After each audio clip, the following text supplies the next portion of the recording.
My cousin publicly humiliated my autistic son in front of dozens, so we left, and she called CPS and tried to have my son taken away, not realizing just how fast the tables can turn. When my cousin Vanessa was having a wedding, my son Mikey was the first person I told. He has semi-low functioning autism, so more often than not, my friends or acquaintances specifically request for him not to come, which meant we never went to events together. But I assumed my aunt would be different. When I told him, he started jumping up and down and clapping his hands.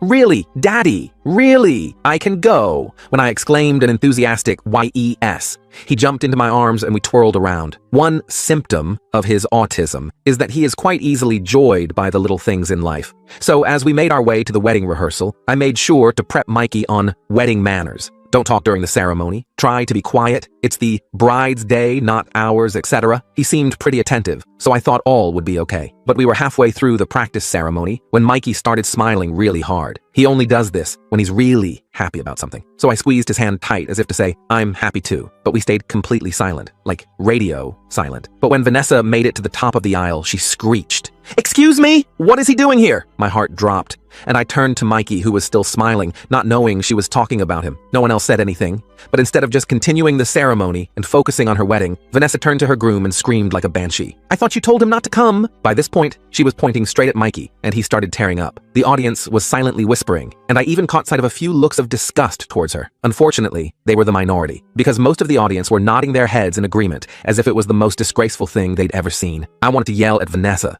to tell everyone I can't wait until she dies of obesity so me and Mikey can dance on her grave. But I didn't say any of that. I wanted to be a good role model for Mikey, so we just walked out. As soon as we were outside the church, Mikey had a meltdown. "Why would she say that about you, Daddy? That was so mean." I thanked the heavens he didn't know it was about him. "Son, some people are just bitter because they don't like themselves." Luckily, this was just the wedding rehearsal, and 2 days later, the real wedding happened. Luckily, Mikey believed the one we went to was the real one, so he didn't question it when I left him with the babysitter for the day. I'm a pretty big marriage guy. So for the first half of the day, I let Vanessa have her moment completely undisrupted. It wasn't until dinner that I tapped my glass to make a speech. The whole room was silent. Vanessa took the opportunity to mouth the words, "Thank you for not bringing him." I smiled, but not for the reason she was thinking. As you can see, I am currently at this wedding without my wonderful son, Mikey. The air was filled with an awkward tension, but I didn't care. A lot of you didn't want him here today, but he still wanted to give a few words. I then took my phone out and started playing a voice recording. It was one I had secretly recorded of Mikey talking about how happy he was for Vanessa and her husband in 7-year-old terms. Hearing his voice so full of happiness made me tear up, and the rest of the table did too, except Vanessa, who